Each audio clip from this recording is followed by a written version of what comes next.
Hi guys, good day and welcome back to my channel. Thank you so much for tuning in. As usual, please guys, don't skip advertisements in case it pops up on your screen. And okay, also help me like this video, help me share, and you can also super chat me, okay? Thank you so much for watching.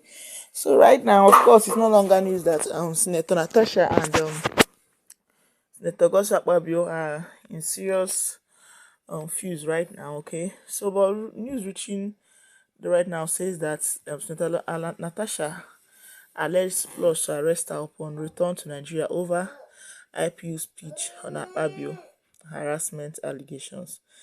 Now, Senator Natasha, representing Kogi Central, said that there are plans being made to arrest her once she steps her foot in Nigeria because she met Parliamentary Union meeting in New York. So now, according to Premium Times, Natasha also claims that her speech at the event where she raised concern about sexual wahala allegation against NEP President Godswill Akpabio has triggered threats against her. She also revealed that after her address at the United Nations premises, that three Nigerian embassy officials led by Charge d'Affaires attempted to remove her from the venue. However, she said parliamentarians from other countries and event security personnel intervened and prevented her removal. The Senate also clarified that she had independently registered for the conference as a senator, securing accreditation through IPU's mailing list from her previous attendance. She also said that she personally funded her trip after receiving approval to participate. Natasha also detailed that the IPU meeting in New York was successful, despite being officially nominated by the Nigerian government. She also explained that she registered online as a senator and secured accreditation because she was already on IPU mailing list from her previous attendance.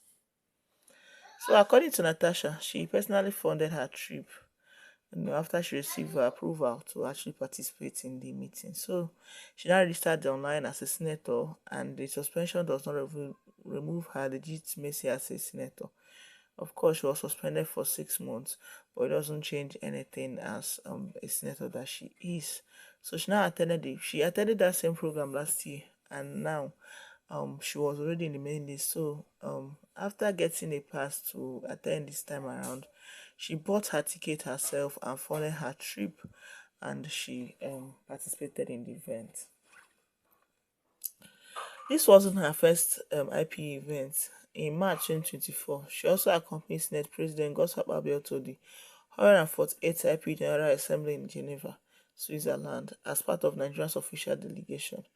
Also, present were Cross River South Senator Young Asopo and Deputy Speaker of the House of Representatives Benjamin Kalu. So during the Geneva Assembly, Akpabio called for a humanitarian ceasefire in Gaza, the unconditional release of hostages, and unrestricted humanitarian aid access to the war-torn region. So also clarifying how she attended, Natasha also attributed her participation to previous engagements with the Commission on the Status of Women and her prior involvement in the IPU. She also emphasized that the event is not limited to government officials, but it's also open to individuals and civil society organizations. So Senator Natasha also said that she traveled to New York using a visa on her ordinary Nigerian passport, not an official one, since she was suspended. So now talking about her 6 month suspension from the Senate, which actually prohibits her from saying that she's a senator domestically or internationally. Natasha described it as illegal. She also insisted that despite this restriction, she attended the IPU meeting in her official capacity and spoke as a legitimate representative of her constituents. Earlier, it was reported that Nigerian internal and external intelligence agencies had launched an investigation into how Senator Akpotudang attended the IPU meeting without official nomination from Nigeria. The probe revealed by high-ranking administration and security officials to Premium Times. It also aims to uncover how Akpotudang gained access to the meeting, who facilitated her trip and accreditation, and whether her attendance was orchestrated to embarrass Nigeria. Akpotudang has been at the center of controversy recently, including allegations due to the sexual wahala against Senate President Godswill Akpabio, and this landed her into 6 months suspension from the Senate for misconduct. Now, according to reports, the SSS, that is the Nigerian State Security Service, also known as DSA, Department of State Services, and National Intelligence Agency, are jointly investigating how Senator Akpotudang attended the recent IP meeting in New York without official nomination from Nigeria. So the probe was reportedly triggered by a complaint from the Nigerian Senate. The investigation aims to uncover several key points, including whether Mrs. Akpotudang obtained unauthorized credentials or if external facilitators aided her participation at the meeting, and whether her participation breached any IP regulations or the Nigerian National Assembly protocols.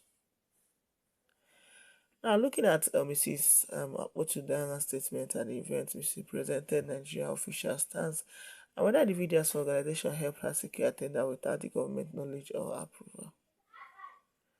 Senator Akpotudang complained to IPU. So she also reported about her suspension by the Senate as well as her case against State President Godswill Akpabio to the IPU. Now, she's the Kogi State Central lawmaker. Okay, so she described all the whole actions against her as illegal and the reflection of the challenges women face in Nigeria. According to her, she says, "I'm not here to bring shame to my country. I'm here to bring help to the women of our country," she stated. So on March 6th, she was suspended as a senator illegally because she submitted a petition of sexual wahala against the president of the Nigerian Senate, Senator Godswill Akpabio. She also believed that by submitting this petition, he will recuse himself, and both of them will submit to a fair and transparent investigation by the Committee on Ethics. Unfortunately, she was silenced and suspended. That she was suspended for 6 months right now and under stringent conditions. Her security detail was withdrawn. All officials working closely with her as a senator were removed. Her salary was cut off. She was also barred from appearing anywhere near the National Assembly for the next 6 months, and she is also prohibited from introducing herself as a senator, whether in Nigeria or outside the country. That will imply that she is illegally.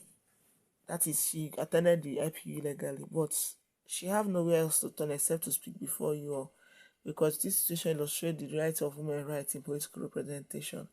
So her suspension is not about her, but about how women make up only 2.8% of the Senate. Out of 109 senators, only 4 of us are women. So her call for an open investigation into harassment has been met with hostility instead of accountability. Now, in full view of the world, imagine what ordinary Nigerians face every day, she added. In response, the president of IPU, Tunde Axon, promised to ensure that necessary steps are taken regarding the suspension of Akpotudang by the Nigerian Senate. She, however, noticed that Senate leadership would be given an opportunity to present its side before any decision is made. Now, Nigerian Senate also said that her complaint to the UN conference, Nigerian also issued a letter read by the chairperson of the House of Representatives Committee on Women Affairs and Social Development, Honorable Kafilat Omara, refuting the allegations. Omara was representing Nigeria at the IPU in an official capacity. So Omara was there. And the letter signed by Senate leader Opeyemi Bamidele stated Senator Natasha was suspended for misconduct and unruly behavior, not as a result of allegation or whatever she has to say. Okay, so that it was a cause of misconduct, that is, she should stop pushing the wrong narrative to people and social media. So the Senate Committee on Native Privilege and Public Petitions was set to hear testimony from Akpabio and Natasha Akpotudang. So now it was also confirmed that Deputy Chief Whip Oyekachi Nwebonyi, during an appearance on Channels TV on Friday, according to him, other senators who were present at the time of the alleged incident will also testify before the committee. So then, all the parties involved would appear before the committee, including the Senate President.